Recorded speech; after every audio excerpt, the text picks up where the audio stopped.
Olá, tudo bem? Essa é a aula de panorama bíblico do Novo Testamento.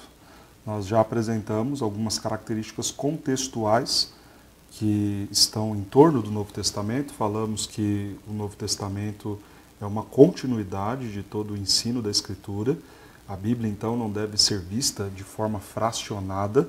É claro que há uma divisão literária, Antigo e Novo Testamento, mas nós sempre precisamos olhar a Escritura de modo uniforme. É uma única mensagem, a palavra de Deus nos revelando criação, queda, redenção e consumação. É uma história só, um autor só, uma mensagem só. É a Escritura, é a palavra de Deus, é a Bíblia. Então, quando nós pensamos no contexto do Novo Testamento e falamos sobre isso, nós já apresentamos então essa relação entre o mundo no Antigo Testamento, o mundo no Novo Testamento, o quanto a transição nesse período interbíblico foi importante para que Jesus então viesse na plenitude dos tempos, conforme nos ensina o texto de Gálatas capítulo 4, versículo 4. Nós falamos também sobre a canonicidade dos livros do Novo Testamento, defendemos então que cada um dos 27 livros do Novo Testamento são inspirados pelo Senhor nosso Deus, é a palavra de Deus, cada um deles, e hoje nós começaremos então a comentar livro por livro. Quero começar falando nesse vídeo sobre os sinóticos, né? O que são os sinóticos, evangelhos sinóticos? Mateus, Marcos e Lucas são chamados aí então de evangelhos sinóticos. Esse termo sinótico é a formação, é a junção de duas palavras gregas. Sim, da ideia de onde vem a palavra sinergia, né? Aquilo que você faz junto, e ótico, que tem a ideia de visão. Então, uma visão conjunta, e do que é essa visão conjunta? Da vida de Jesus Cristo. Então, é uma visão conjunta de Mateus, Marcos e Lucas em relação à vida de Jesus. Os três enxergam, então, Jesus e narram a sua vida e ensinos através de um olhar comum. Talvez você se pergunte, por que João não entra como um evangelho sinótico? Porque João não está preocupado com a narrativa cronológica dos acontecimentos da vida de Jesus. João tem uma outra preocupação no seu evangelho, que é a ideia de evidenciar Jesus como sendo realmente o Messias prometido, como sendo ele Deus. Não que os outros não tivessem essa preocupação, mas esta é uma preocupação maior de João, onde ele vai registrar ali 7 sinais que apontam para essa divindade de Jesus. Nós vamos falar disso depois, quando estivermos comentando sobre o Evangelho de João. Mas fica aqui um porquê João não entra nesse grupo dos sinóticos. Não entra porque ele traz narrativas e momentos diferentes da vida de Jesus, motivados então pela sua distinção de propósito, né? Vamos lá. Falando ainda sobre a questão dos sinóticos, eles podem ser divididos em 6 partes. Olha que interessante, eu acabei de dizer que João tem uma outra preocupação de mostrar 7 milagres, 7 sinais que apontam para a divindade de Jesus. Olha como os sinóticos têm uma outra preocupação. Olha como eles organizam, então, o conteúdo deles. Basicamente, nós temos aqui nos sinóticos 6 momentos, né? 6 partes que são apresentadas no livro. Primeiro, o nascimento de Jesus. Depois, o ministério de João Batista e a evidência do cumprimento profético na pessoa de João Batista. Terceiro, o batismo e a tentação de Jesus. Quarto, o ministério público de Jesus, os seus milagres e os ensinos. Quinto, a paixão de Cristo, morte e ressurreição. E sexto, o comissionamento dos discípulos. Então, em todos os livros, Mateus, Marcos, Lucas e João, você vai ter essa organização. Nascimento, ministério de João Batista, batismo e tentação, ministério público de Jesus, os milagres e os seus ensinamentos, a paixão de Cristo e o comissionamento, então, dos discípulos, né? Então, isso será uma estrutura comum nos sinóticos. Qual é a fonte dos sinóticos, né? Como que a gente pode falar acerca de onde eles receberam estas informações para escrever essa narrativa, né? Alguns, ao ouvirem essa ideia de que foi uma visão conjunta, pensam que eles sentaram numa roda e foram compartilhando e escrevendo ao mesmo tempo, cada um o seu, e trocando figurinhas ali, informações. Não foi assim. Nós temos, então, uma certa dificuldade para falar exatamente a fonte dos 3 evangelhos.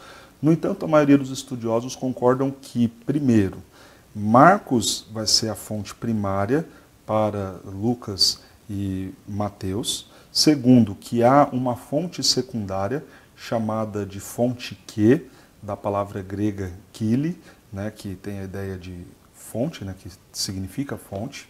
E é interessante a gente dar uma lida lá em Lucas, no capítulo 1, porque Lucas 1, do 1 ao 4, vai nos dizer exatamente sobre esta fonte que, embora esse termo fonte que nos pareça um pouco estranho, não se escandalize. Vamos entender o que significa isso.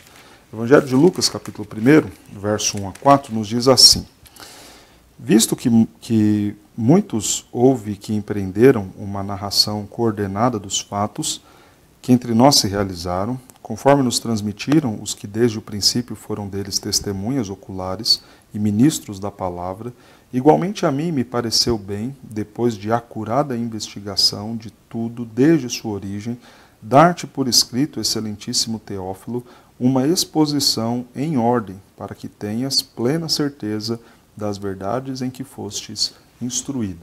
Veja que Lucas nos deixa bem claro a ideia de diversas fontes, né? Primeiro, ele usa uma ideia aqui da fonte oral. A oralidade era algo muito importante naqueles dias. Então, a história, a narrativa sobre a vida de Jesus foi sendo passada de pai para filho, de discípulo para discípulo, e não há mal em pensarmos nisso. Observe o que Lucas vai nos dizer, né? Ele ouviu, né, e foram transmitidas essas palavras de testemunhas oculares e ministros da palavra de Deus. Não estamos falando de quaisquer homens, estamos falando daqueles que efetivamente testemunharam e que também são descritos aqui por Lucas como ministros da palavra. Então, igualmente a ele, depois de acurada investigação, pareceu bem também fazer o seu registro. Então, observe que aqui Lucas vai citar as testemunhas oculares, os ministros, muito provavelmente uma citação em relação aos apóstolos, e Lucas também vai falar que ele produziu, trabalhou em uma investigação para chegar no seu relato sobre a vida de Jesus. Então nós temos aqui Marcos como sendo a fonte primária, a fonte de pesquisa que Lucas também foi lá conferir. Mas além do livro de Marcos, Lucas nos dá um relato aqui de que testemunhas oculares, os próprios ministros e também todo um material que ele coletou de investigação lhe serviu como fonte para os seus escritos. Nós chamamos este conjunto de materiais, de testemunhos, de relatos, como fonte que, da palavra keli, do texto grego que significa fonte. Por que eu digo para você não estranhar essa ideia da fonte oral? Eu sempre digo isso aos meus alunos, né? Quando a gente fala de um testemunho oral nos nossos dias, parece algo furado, né? Quem conta um conto aumenta um ponto. Então a gente pensa, poxa, não há confiabilidade nenhuma nisso. Claro que nos nossos dias você falar de um relato oral, de um testemunho contado, né, de uma história contada, pode parecer um tanto quanto frágil em sua confiabilidade. Isso porque nós temos um aparelhinho, né? Temos o celular, que a gente já vai, tira as fotos, e temos computadores, notebooks, câmeras, e todo esse aparato de filmagem e tudo mais. Então, para a nossa geração, quando você pergunta, e aí, como é que foi a festa? A pessoa simplesmente pega o celular e fala, tá aqui, olha aí, veja as fotos, veja como foi, e eu não vou falar nada. Porque a nossa geração já não tem mais o hábito de sentar e descrever, falar daquilo que viu, que testemunhou, como os fatos aconteceram. Então, quando a gente tenta fazer isso, certamente a gente o faz sem o preparo necessário. Diferente daquela época. Imagine que alguém, nos dias de Jesus, que foi a uma festa, ao voltar para casa e relatar o que viu ali, entendia o peso do seu relato.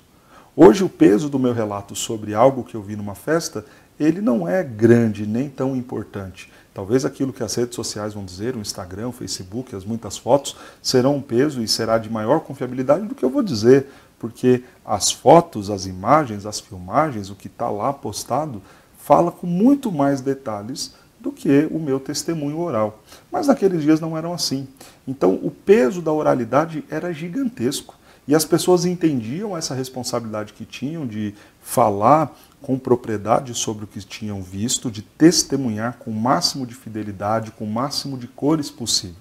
Então, quando nós ouvimos aqui Lucas falar, conforme transmitiram os que desde o princípio foram deles testemunhas oculares e também ministros da palavra, Lucas não está falando de pessoas desqualificadas, de relatos desqualificados. Lucas está falando de relatos fidedignos, de sentar e comparar as versões, de sentar e ver com o próprio texto de Marcos e com as demais fontes que ele levantou. São depoimentos importantes e ele usa uma expressão que é importantíssima aqui.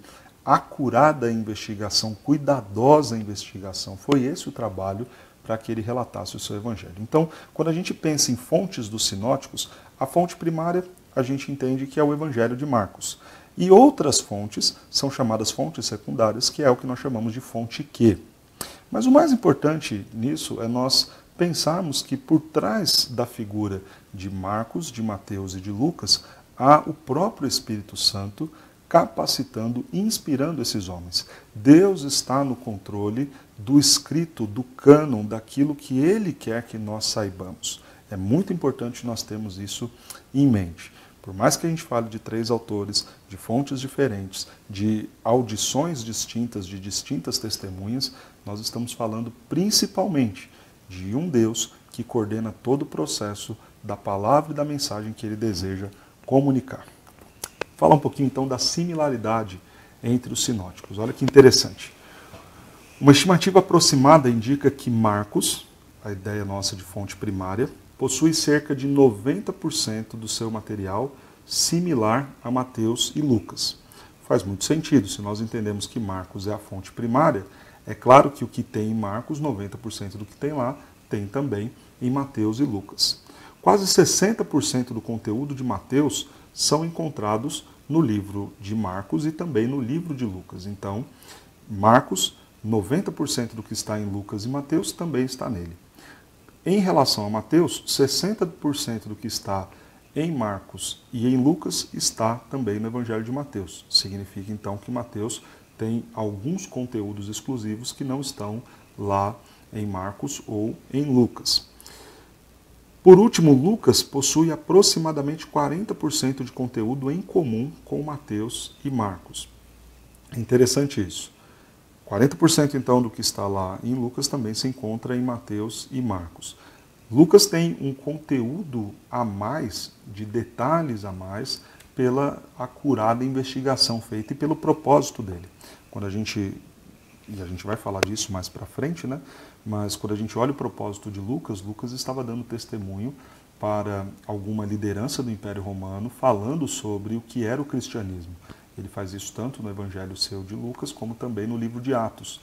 Perceba que Lucas está fazendo uma defesa da fé cristã, uma defesa do Cristo que aquele povo estava pregando e anunciando. Então é claro que ele vai trabalhar com mais detalhe as informações, os ensinos, e vai reunir mais material e documento para escrever o seu Evangelho.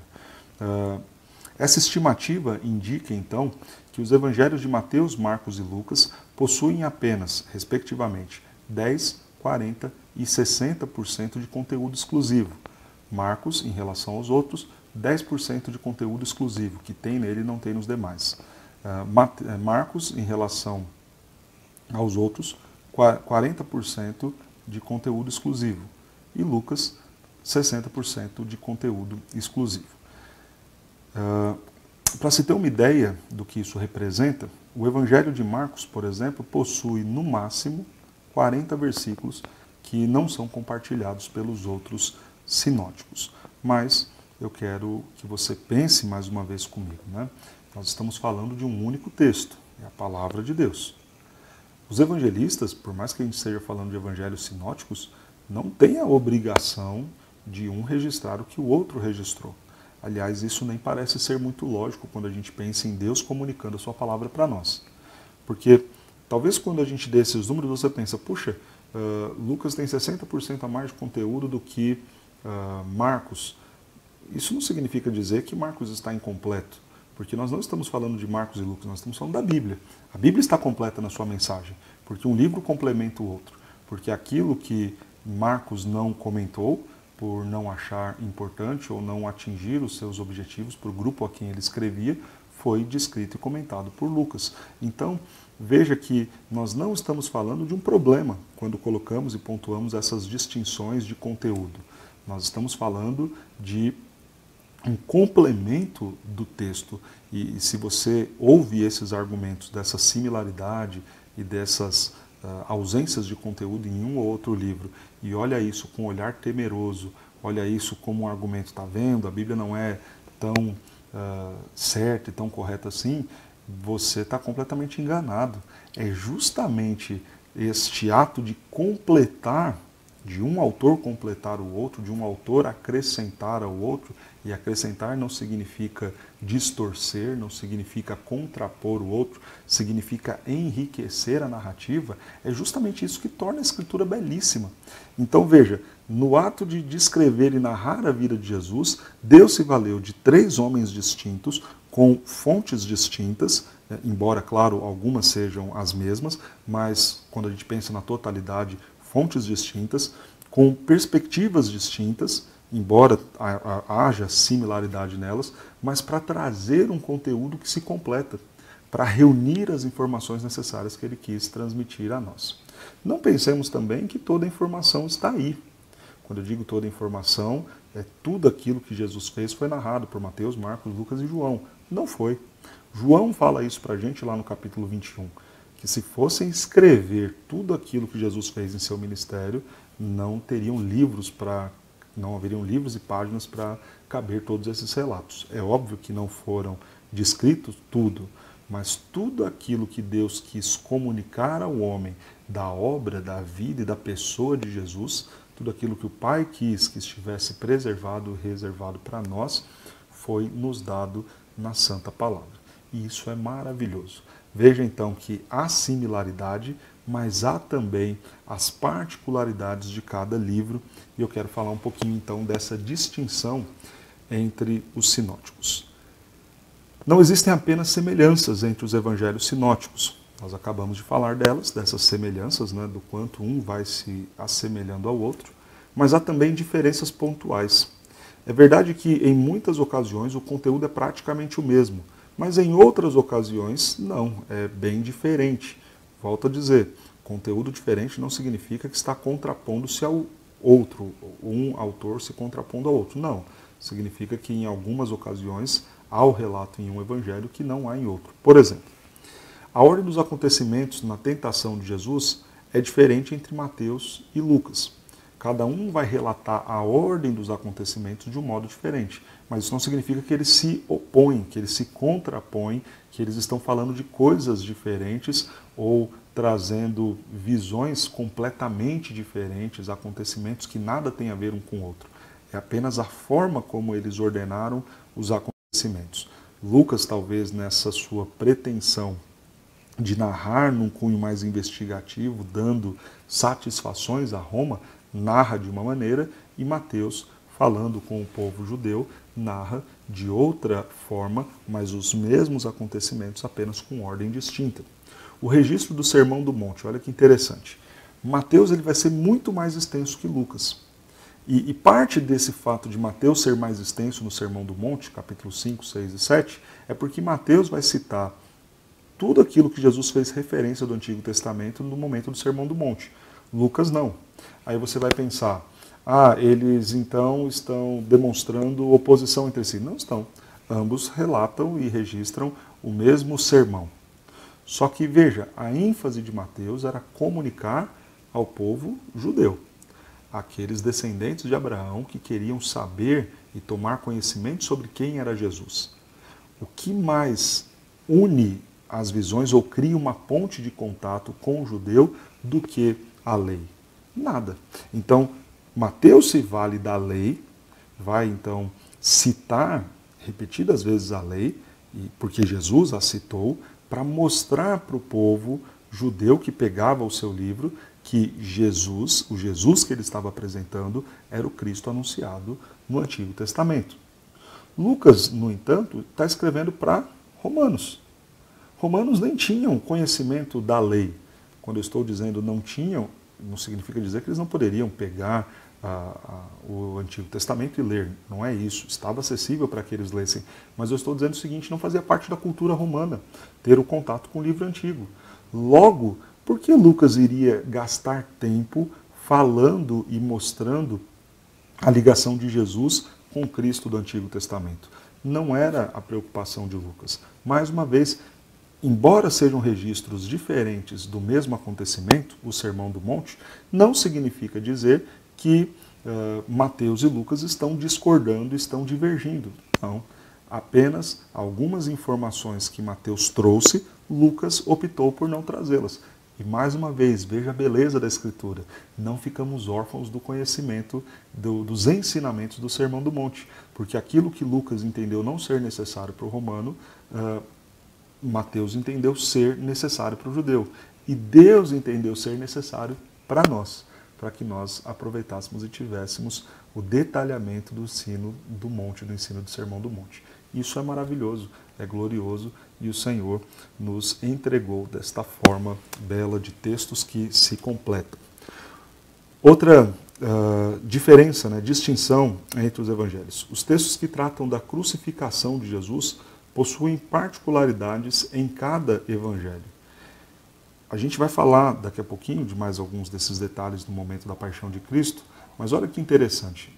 A crucificação de Jesus é um momento de muitas emoções, de muitos sentimentos. É um acontecimento gigantesco, de suma importância na história da humanidade e muito marcante na vida de todos os discípulos de Jesus. Aqueles que testemunharam, visivelmente, que viram tudo, e aqueles também que depois receberiam. É emocionante para nós. Quando nós participamos da ceia, a gente se comove ao pensar no sacrifício de Cristo. Agora, imagina o seguinte, se cada um dos crentes da nossa igreja fossem comentar os seus sentimentos, impressões, avaliações do que foi a ceia do último domingo. Quantos relatos diferentes nós não teríamos? Eu não estou dizendo de relatos que se opõem, que se anulam, que sejam um contraponto do outro. Não. Eu estou falando de descrições verdadeiras, de relatos que são dignos e fiéis e condizentes com o momento e com a própria Escritura, mas que para alguns aqueles momento A e B vai ser extremamente importante e tocante, enquanto para outros talvez o momento C e D ganham maior relevância. Então, veja que quando nós comentamos dessa distinção do registro dos sinóticos em relação à paixão de Cristo, em relação à crucificação, esse é um ponto muito interessante nós falarmos. Claro que vai ter distinção.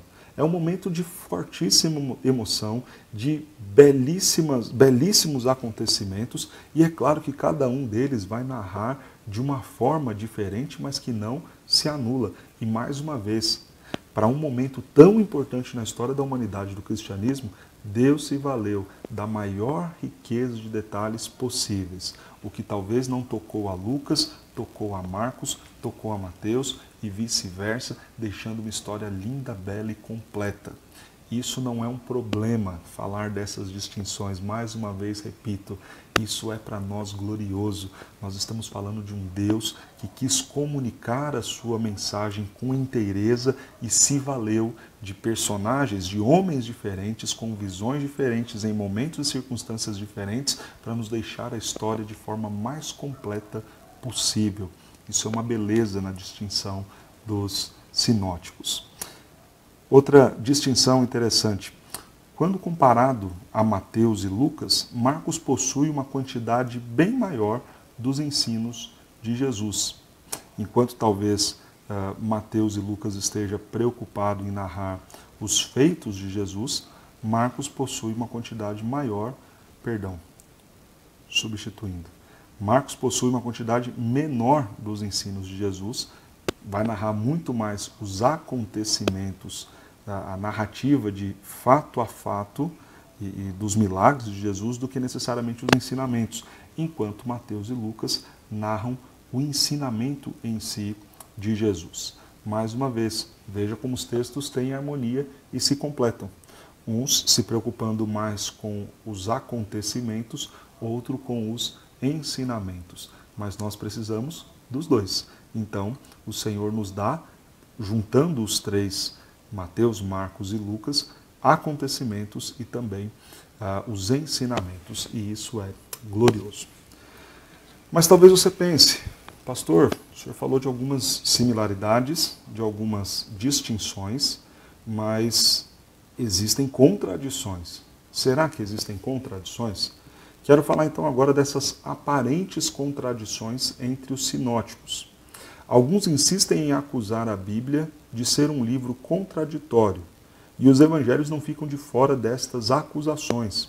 Vejamos então algumas acusações. Eu não vou falar de todas as acusações de contradições nos evangelhos, mas eu quero apenas citar 3 das mais comuns que nós ouvimos. Algumas das acusações de contradições são tão simples de serem provadas contrárias que nem merecem nós investirmos o nosso tempo com isso. Quero falar de 3 aqui, talvez que você já tenha até ouvido pessoas acusando a Bíblia em relação a essas que eu vou pontuar. Primeiro, quando a gente lê o texto de Marcos, lá no capítulo 15, versos 25, e João, capítulo 19, versos 14 e 15, você vai ter horários diferentes em relação à crucificação de Jesus.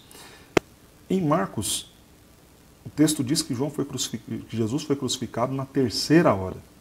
Já em João, Jesus foi crucificado na 6ª hora.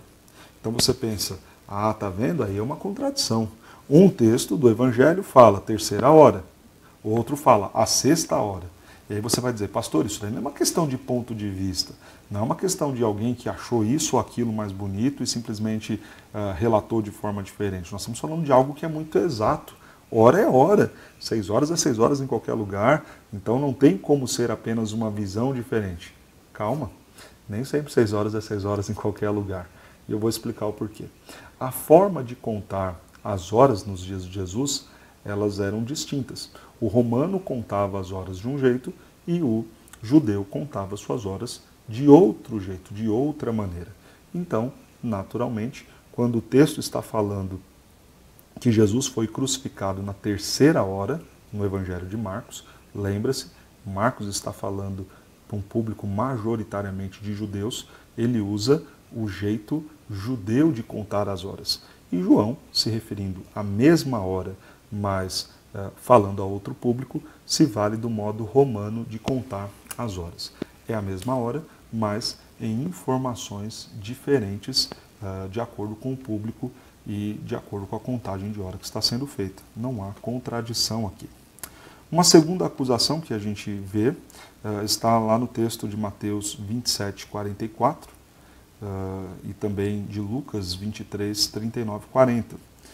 No texto de Mateus, e Marcos também vai falar desse mesmo acontecimento, falando dos ladrões na cruz, Mateus e Marcos vão dizer que os 2 ladrões estavam zombando de Jesus, estavam ali ofendendo, blasfemando contra Jesus. No entanto, Lucas vai dizer que um ladrão zombou de Jesus, mas o outro o defendeu. E aí você pensa, tá vendo, pastor? Tem contradição, porque Mateus e Marcos diz que os 2 zombaram, que eles estavam ali a zombar. E Lucas já vai dizer que um se converteu. Ora, quando você observa os 3 textos, você vai ver que Mateus e Marcos não falam da conversão do ladrão da cruz. Aí você vai pensar, tá vendo, tem um erro. Não, não há erro nenhum.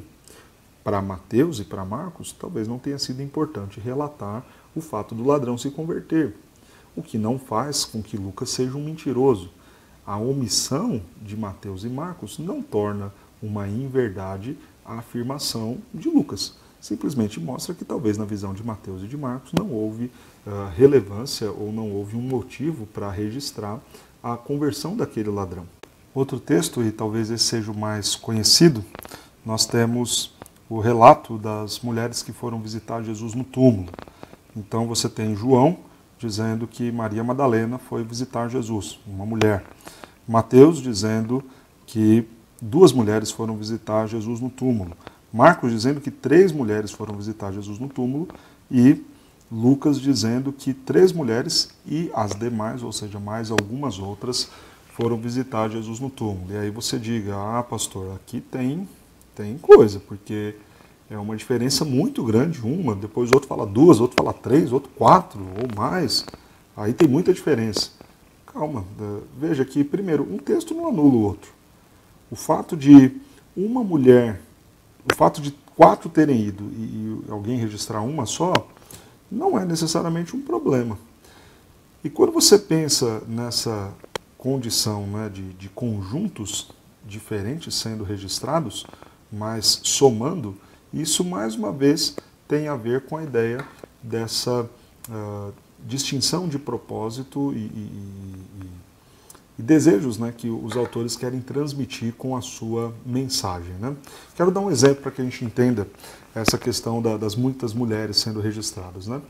Imagine o seguinte, que nós vamos sair da nossa aula e aí eu vou com mais alguns 2 alunos visitar um membro da minha igreja e muitos dos membros da minha igreja não conhecem os meus alunos e vice-versa. Então imagina que no caminho, então passando, eu paro na casa de um membro da minha igreja, entrego ali alguma coisa para ele, uma visita muito rápida, e a esposa desse membro não está em casa, e vou embora. À tarde, no final do dia, quando a esposa chega, falei, amor, como é que foi seu dia? E esse membro fala, olha, foi tudo muito bem, o pastor passou por aqui. Veja, eu passei por lá? Sim, passei. Passei sozinho? Não, eu estava no carro com outros 2 alunos. Só que a informação que ele deu, o pastor passou por aqui, é uma informação mentirosa? Não, não é uma informação mentirosa. Se ele tivesse dito, o pastor passou por aqui com outros 2 alunos, seria verdade também? Seria. Agora, olha que interessante. Por que talvez ele não citou os 2 alunos? Porque se ele não conhece aqueles alunos, muito menos a esposa conheceria. Diferente se eu passasse com um membro da igreja. O pastor e o seu José passaram aqui em casa. Ela sabe quem é o seu José. Então faz sentido ele citar eu e o seu José. Agora os outros alunos, que nem ele conhece, nem a esposa conhece, não foi necessário comentar. Mas talvez um vizinho olhou e falaria com aquela mulher, olha, hoje à tarde passou aí um senhor gordinho com outras 2 pessoas no carro, porque ali já é uma terceira pessoa que não sabe da relação que eu tenho com os membros da minha igreja e suas famílias. Então, observe que tanto o relato daquele esposo, nesse relato hipotético, né, como talvez do vizinho, não foram relatos mentirosos, mas foram relatos que se completaram. Então a esposa chegaria e falaria, por que você não disse que o pastor estava acompanhado? Amor, eu não disse porque nem eu conheço as pessoas que estavam com o pastor, por isso que eu não comentei com você. E nós não acharíamos nenhum absurdo neste relato. O problema nosso em ler a Escritura é que nós olhamos para ela como um livro científico. E isso é um problema sério.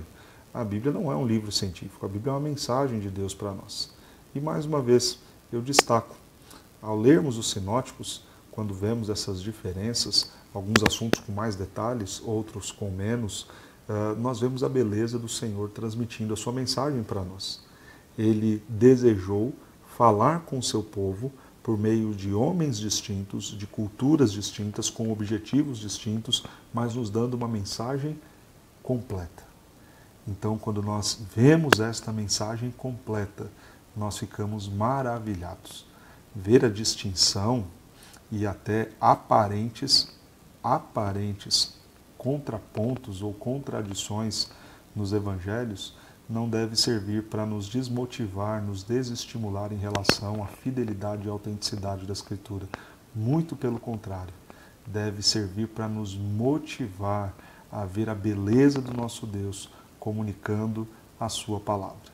Nós entenderemos um pouco mais do porquê os autores escreveram de forma diferente ao observarmos a descrição de cada um dos evangelhos nas próximas aulas.